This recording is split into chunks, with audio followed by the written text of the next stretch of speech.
Well, hey everyone, and welcome to the latest Idaho Freedom Foundation event. My name is Anna Miller. I'm the education policy researcher here at the Idaho Freedom Foundation, and today we're going to discuss how progressive activism is increasingly infiltrated K-12 schools and then what can be done about it. So at Idaho Freedom, we've published several extensive reports that are analyzing social justice activists' takeover of higher education, but another part of this problem is K-12 education, and parents are increasingly concerned that woke ideology is seeping into their children's K-12 classrooms. So in this conversation, we're going to zero in on one specific tool used by social justice activists known as critical race theory. So most parents, they want their kids to be taught things like reading, writing, and arithmetic, and most parents think that it's really important for kids to learn about racism and sexism and how those things played out in our own country. And overall, we trust educators to impart truth to our kids so that we can build a stronger society. But this well-intentioned view misunderstands the goals of critical race theory in education. Woke educators really desire not to teach kids to think critically, but to teach them to think only in terms of critical theories. So, for example, parents want their kids to learn mathematics, but woke educators will teach a kid that math maintains racial oppression. So as we dive into this important and timely issue, I'm so excited to welcome Kerry McDonald. Kerry is a senior education fellow at the Foundation for Economic Education, and she's the author of Unschooled, Raising Curious, Well-Educated Children Outside the Conventional Classroom. She's also an adjunct scholar at the Cato Institute and a regular Forbes contributor. Kerry's research interests include free market education solutions, school choice policy, homeschooling and schooling alternatives, education entrepreneurship, parent empowerment, and family and child policy. Her articles have appeared at the Wall Street Journal, Newsweek, NPR, Education Next, Reason Magazine, City Journal, Entrepreneur, and the Journal of School Choice, among others. She has a master's degree in education policy from Harvard University and a bachelor's degree in economics from Bowdoin College. She lives in Cambridge, Massachusetts, and you can follow her at fee.org/Kerry and on Twitter at Kerry_edu. So Kerry, thank you so much for being here with us today. Oh, it's great to be with you, Anna. Thanks so much for having me. So I think a good place to start, because we have a lot of people here who probably have varying levels of understanding of what critical race theory is, I think we should start with defining critical race theory. So could you define for us what critical race theory is and maybe give us some examples of how it manifests in the classroom? So critical race theory sort of has these Marxist roots in critical theory that was developed through the Frankfurt School of Philosophers back in the 1930s. And it really looked at kind of this conflict doctrine of oppressors versus oppressed, and how that would work in society. And then through the following decades, particularly beginning in the 1980s, with critical race theory, began looking at race in terms of oppression, whether you're the oppressed or the oppressor. So critical race theory now could be defined as viewing all social and cultural issues through the lens of race and racial identity, and casting all human interactions in terms of power structures related to that identity. So in some ways, kind of it's a form of sort of neo-Marxism, really, again, looking at groups of conflict between oppressed and oppressors. So in original Marxism, it would have been capital versus workers.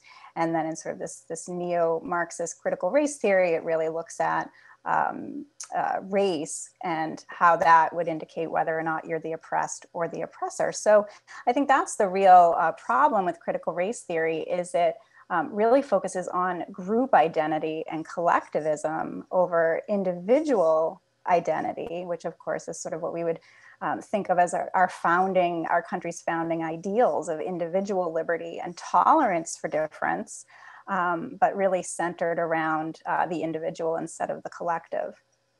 So a lot of people think that critical race theory is synonymous with civil rights discourse, and that's just an extension of the civil rights movement, and it's just there to help historically disadvantaged populations. Is this true about critical race theory? Yeah, so it's not true, because if you look at the civil rights movement was really centered in classical liberalism and this idea around individual liberty, equal rights under the law. And that was what really drove the civil rights movement, is this focused on individual character, again, above skin color, to sort of paraphrase Reverend Martin Luther King Jr. and his focus on, again, judging people at the individual level instead of as members of a group. So critical race theory really, again, is more of this neo-Marxist collectivist ideology as opposed to this classically liberal individual ideology. Yeah, going off that, one example I like to use when talking to people about this is you could Google it right now, civil rights movement, I am a man. Google civil rights movement, I am a man.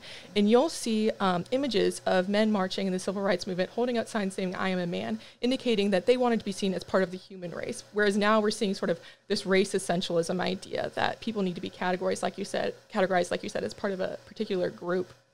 So it is very different from traditional civil rights. Yeah, and again, it goes back to sort of this conflict doctrine of critical theory in the Frankfurt School in the 1930s. Again, looking at groups in conflict with each other, which is, again, in contrast to what we think of in classical liberalism, and sort of these Enlightenment values of social harmony through individual freedom, through tolerance for difference, and equal rights under the law. And I think that that's really the main difference between these two philosophies. Yeah, absolutely. So we know that this theory has infiltrated private and public institutions, private and public schools. So what kind of action can parents take in each of those situations to combat this in their school, and how can they identify it?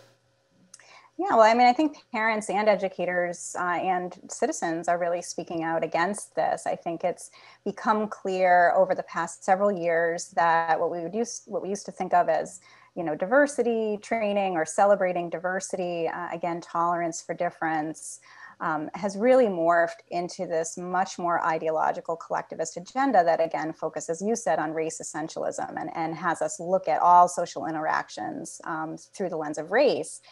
Really reversing, again, what Reverend Martin Luther King Jr. would have saw as his vision of focusing, again, on individualism as opposed to collectivism.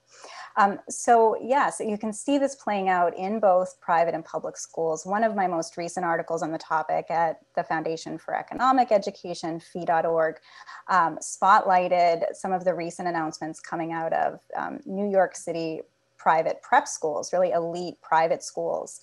And Barry Weiss, who's a former New York Times journalist, is now doing heroic work on her Substack called Common Sense with Barry Weiss. And I really encourage everyone to subscribe to her work. She's really the one into this matter. And I was taking out, some of the pieces that she was really mentioning about Andrew Gutman, for example, is a father of a child at one of these Manhattan private schools, the Brearley School, and he publicly came out saying that he wasn't going to be re-enrolling his daughter there in the coming school year because of, again, this just tremendous focus on all social interactions in the school being centered around race and power dynamics associated with race. And he just felt that that was not the way that he wanted his child to be educated, and that it could potentially be infringing on just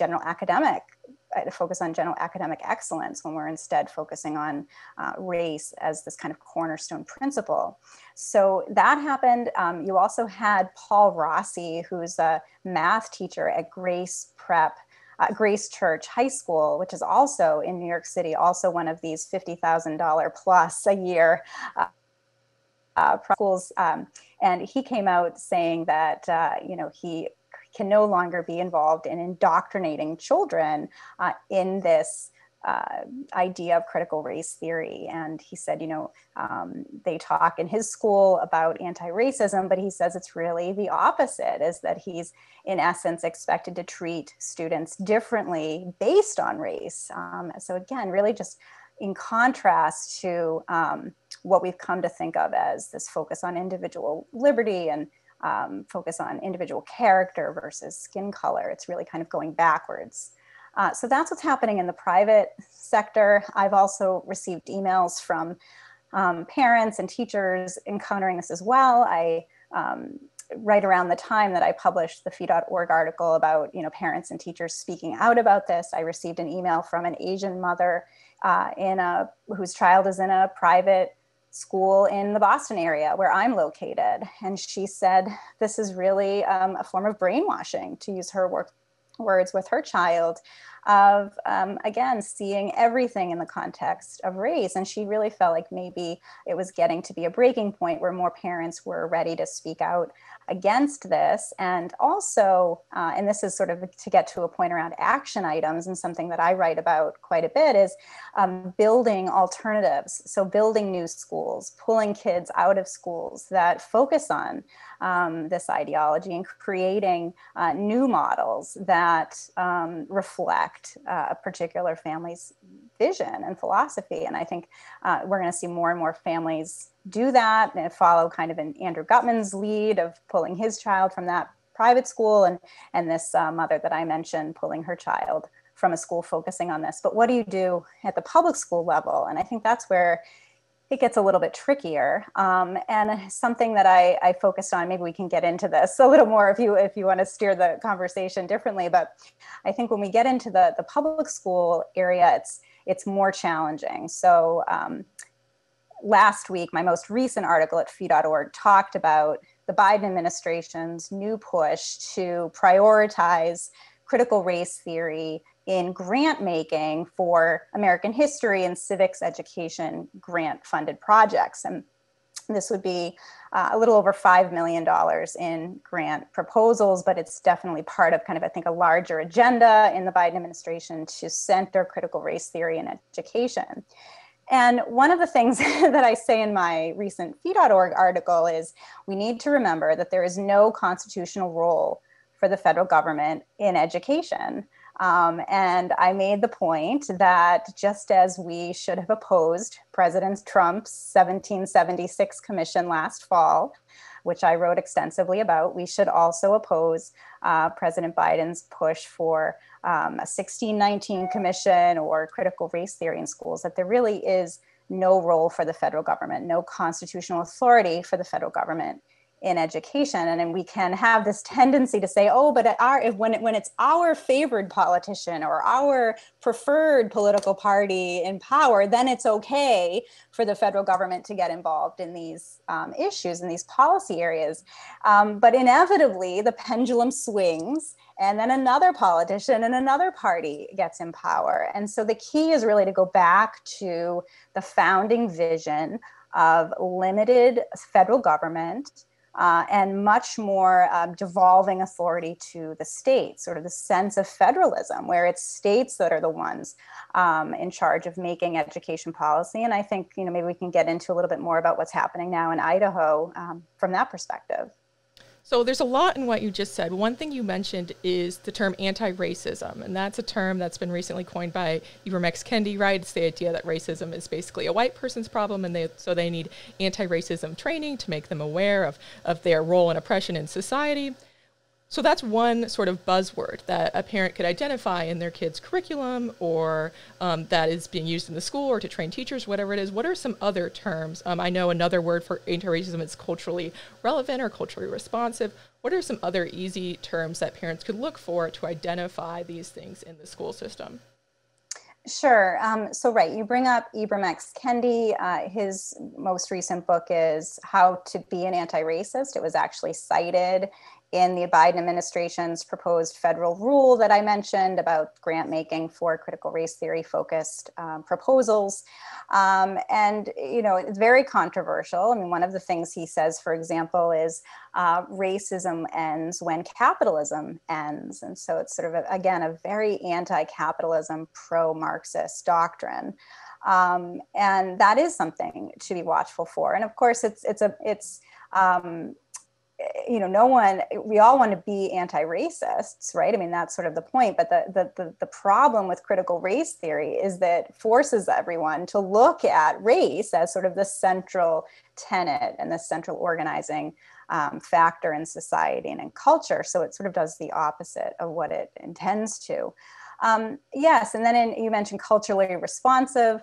In Illinois, the Illinois legislature and Board of Education recently passed a new bill that set up culturally relevant teaching and leading standards for their state teacher training programs. So beginning this fall, all of the state teacher training programs for teacher certification has to begin to abide by these culturally responsive teaching and leading standards, and that ultimately gets incorporated into classrooms in Illinois, and it focuses on, again, critical race theory ideas of centering identity and examining your identity and how your identity impacts your life. And again, focuses more on this kind of group affiliation as opposed to individualism, which is, again, what we'd want to sort of move toward.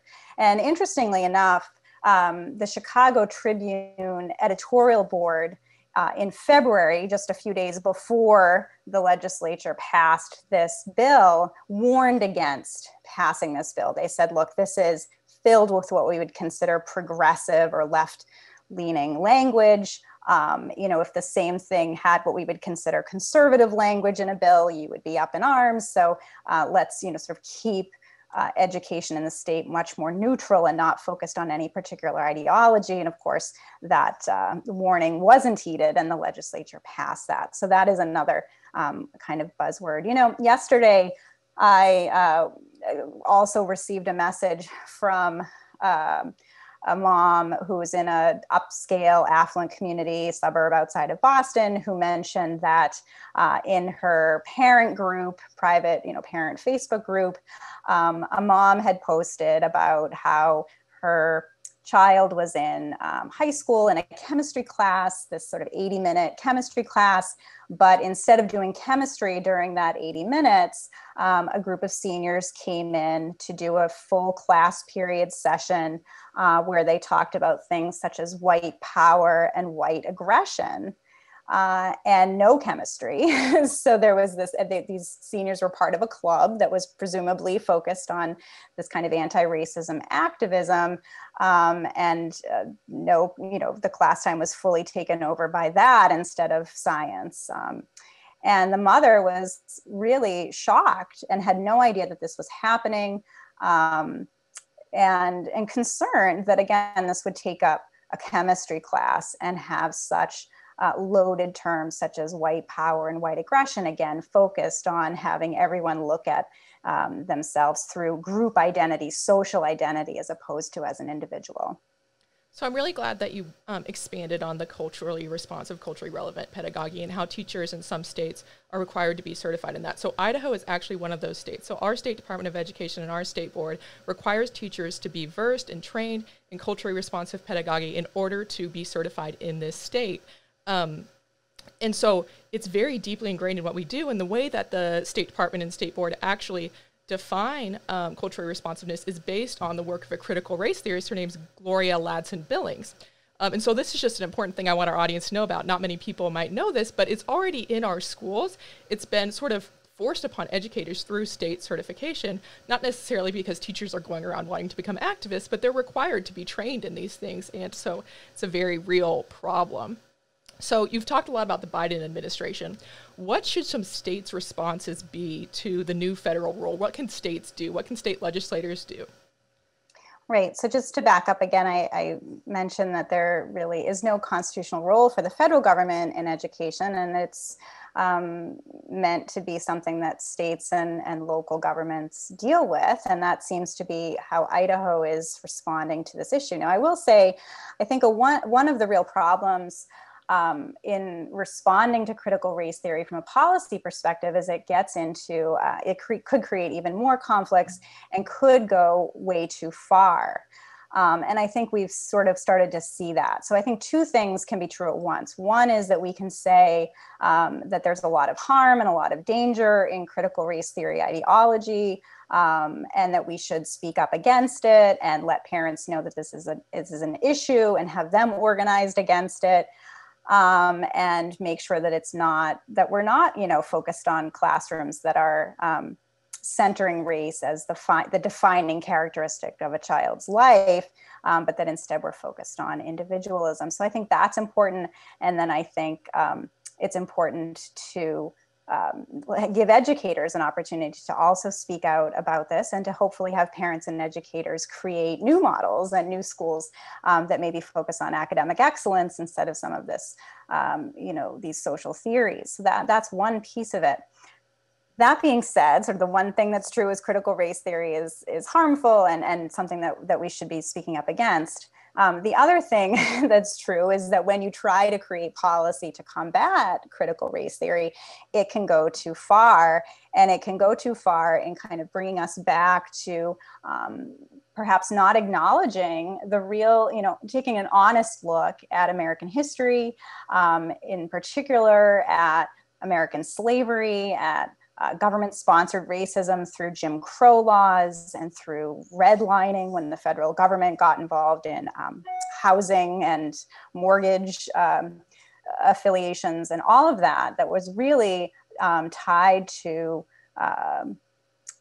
definitely tied towards keeping, in this case, Black Americans down. And I think that we really need to acknowledge that and focus on that history and be honest with our kids and about what has happened in the past. The trouble with critical race theory is it goes too far now to say, let's now look at everything in the context of race and see our role as oppressor or oppressed based on our race, based on our skin color, as opposed to who we are as individuals. And I think that's the real problem. So what I worry about with state bans on critical race theory, even though, I understand the inclination and the desire for it, I think what can sometimes happen is that it could take us back to where we don't want to be. I mean, we could go back to, I remember growing up in public schools and having a really skewed version of American history that wasn't honest about the experience in particular of Black Americans.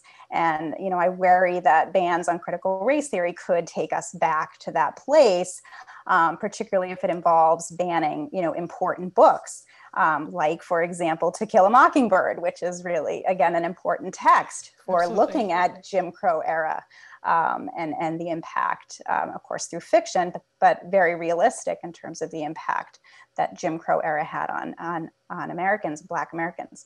So that is my concern with it. And I think that the answer to that is school choice policies, so that as long as we have public schools, as long as government is involved in education, and I would argue that we should have a much more limited role of government in education, and ideally we would have a fully privatized education market where the government isn't involved, because when the government is involved, it creates these conflicts. You pass policies, and ultimately some people won't be happy with those policies. And we saw that with Idaho's ban on critical race theory in the classrooms that there were people protesting that.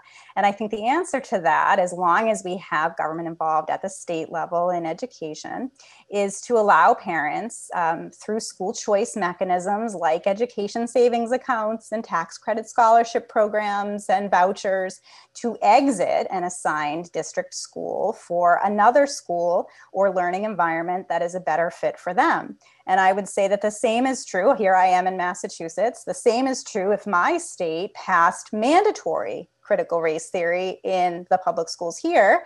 There would likely be a lot of parents that would approve of that and embrace that. And there would likely be a lot of parents who would protest that. And those parents who protest that should have an off-ramp to allow their kids to take some portion of their per pupil funding and find a learning environment that makes sense for them.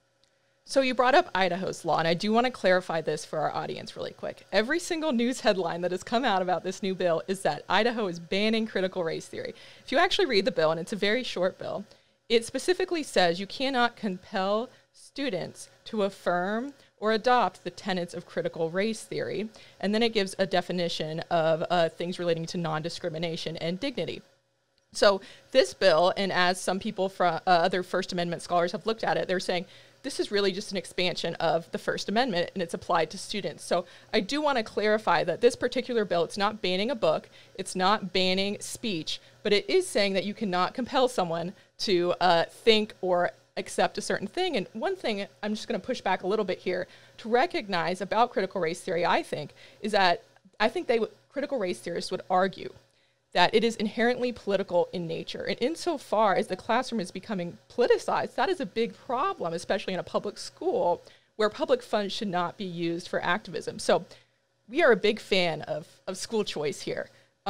Unfortunately, this session, Idaho's legislators did nothing to further school choice. We had some policies and they got destroyed in our Senate, and that was a big, big loss for students here. But what do you think of this argument that you shouldn't be able to use public funds for political activism? What do you think about critical race theories tied to politics? Yeah, I mean, I would just back up and say I did read the Idaho bill about critical race theory, and I think you're right. The wording is neutral. It's definitely an affirmation of non-discrimination. It's written well, but I worry about the implementation of it. And I think it's the same thing with critical race theory. Critical race theory, as sort of an academic exercise, has been in academia since the early 1980s, and is, relatively neutral way of examining social and cultural issues. It's the implementation of it that becomes more political, to your point. So, again, I think that it's one of these things where the bill itself is neutral, but I worry about how that's implemented in classrooms, and if it goes too far in perhaps compensating in the other way, the other direction, by ignoring, very real examples of American racism, both in the past and in the present. And then the same thing is true with critical race theory. On its face, it's a neutral, academic theory, a lens to look at issues. It's the implementation of it in schools, in school systems, that becomes problematic. So I would just say those two things.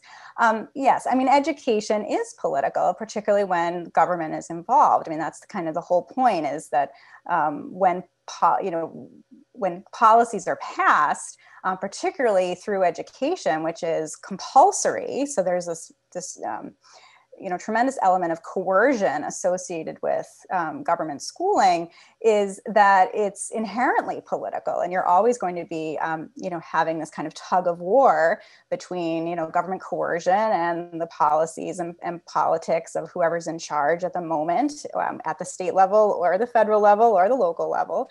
And inevitably, there's, groups left behind or individuals left behind. And I think that's where the more we can expand choice, the more we can limit the role of government in our lives, the better off we are. Absolutely.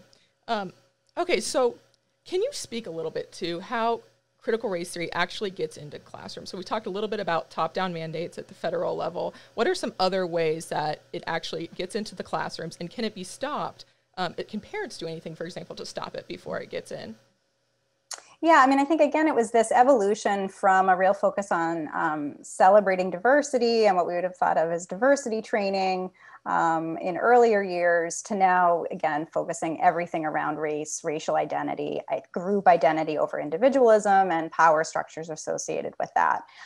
Some of that, I think, has come through, in particular in the private schools, through these diversity consultants, these high-paid diversity consultants that come in and create these workshops for parents and students, sometimes in which these groups are segregated by race, and they're intended to talk about how does it feel to be white, and how does it feel to be Black, and they're in these segregated groups having these conversations, and then made to look at their power or lack of power on the basis of race.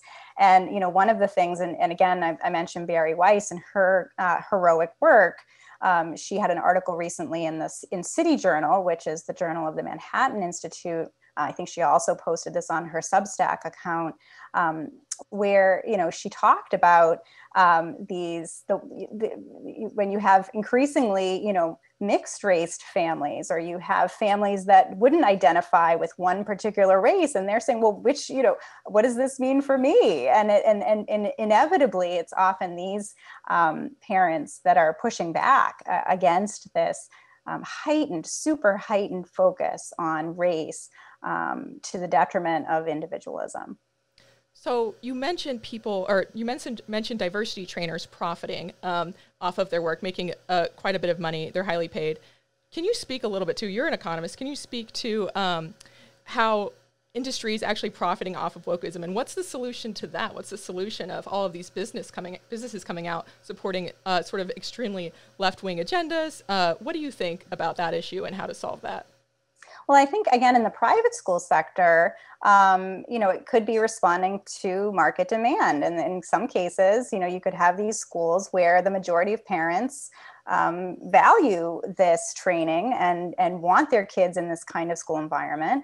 And you need to do, in that case, what Andrew Gutman did and what this other mom that I mentioned who contacted me is doing, and pulling the child out of that school as and exercising your right of exit to leave, and hopefully to build other schools that maybe are, less focused on this ideology, or find other schools that are not so focused on this particular topic.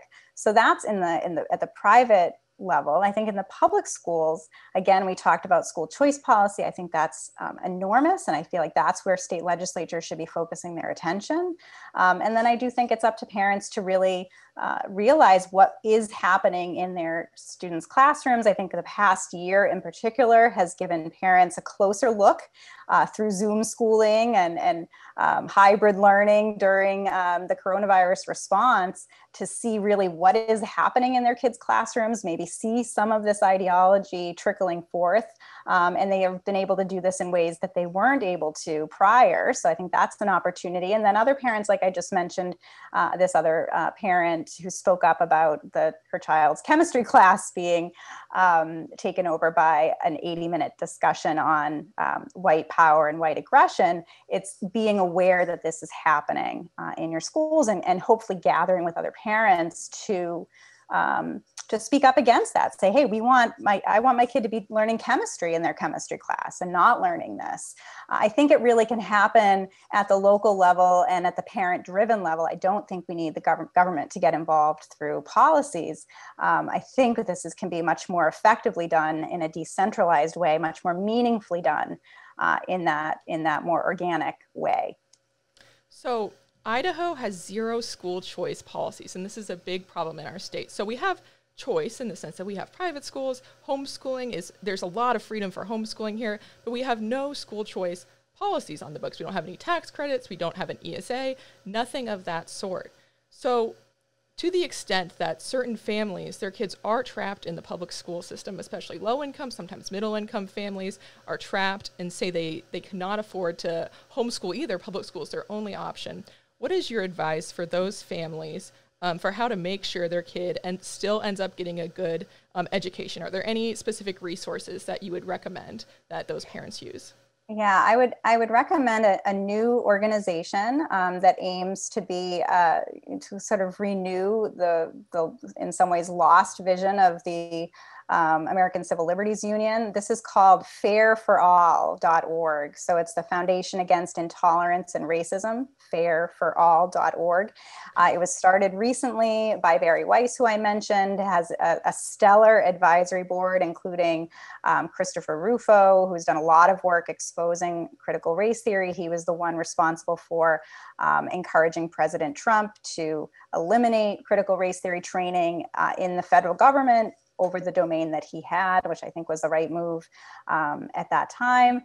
And John McWhorter from Columbia, Glenn Lowry from Brown, just some amazing advisory board members. So it's fairforall.org, which is just a great group to follow. And they're really trying to combat racism and intolerance in schools. And then what we're seeing really through critical race theory, which is this sort of neo-racist view. And I do think one of the other important initiatives that this group is working on is trying to empower parents at the local level. So encouraging parents to create groups and providing some resources for them to do that, to get together with other parents and really find ways to push back. And I think part of it is, again, stepping out, realizing this is happening, speaking out against it, and saying that we really should go back to focusing on individualism instead of group identity. That's great advice. And we will put that link into our Facebook group for everyone so that they can go find that website if they're interested. I think that brings us to the end of our time, Kerry. We are so thankful that you came today. Thank you so much for the time that you spent I know everyone was really anxious to hear about this topic, and we'll be sharing it far and wide. So thank you so much for your time. Thank you to everyone who joined this session, and we hope you have a great rest of your day. Thank you. Thanks, Anna.